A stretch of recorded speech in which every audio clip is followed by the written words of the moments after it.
আমরা বৈষম্য বিরোধী আন্দোলন করে একটা কর্তৃত্ববাদী সরকারকে ফেলে দিয়েছি। রাজনীতিবিদরা পালিয়ে গেছে, ব্যবসায়ীরা আত্মগোপনে চলে গেছে, আর আমলারা স্বরূপে আবার ফিরে এসেছে।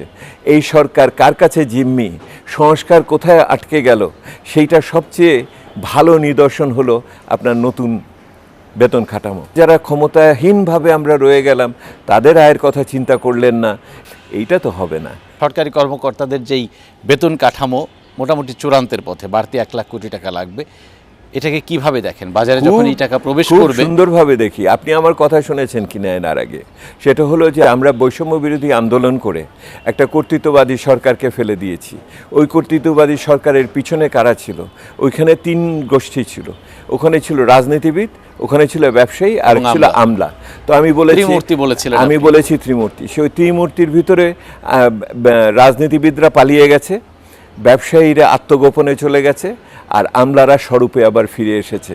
এই সরকার কার কাছে জিম্মি, সংস্কার কোথায় আটকে গেল, সেইটা সবচেয়ে ভালো নিদর্শন হলো আপনার নতুন বেতন কাঠামো। বেতন ওনাদের বাড়ানো দরকার নাই এটা আমি বলছি না। আমি তো মনে করি বেতন আয় সকলেরই বানানো উচিত। আমরা নির্বাচনী ইশতেহারের জন্য আমরা বলেছি ন্যূনতম জাতীয় আয় দেওয়ার জন্য প্রায় 4,500 টাকা করে, এবং এটা সম্ভব। তো আপনি সমাজের এক অংশের আয়ের কথা চিন্তা করবেন যারা আপনি ক্ষমতায় রেখেছে, তাহলে আর যারা ক্ষমতাহীনভাবে আমরা রয়ে গেলাম তাদের আয়ের কথা চিন্তা করলেন না, এইটা তো হবে না। এইটা দিয়ে তো বৈষম্য বিরোধী আন্দোলন হয়নি।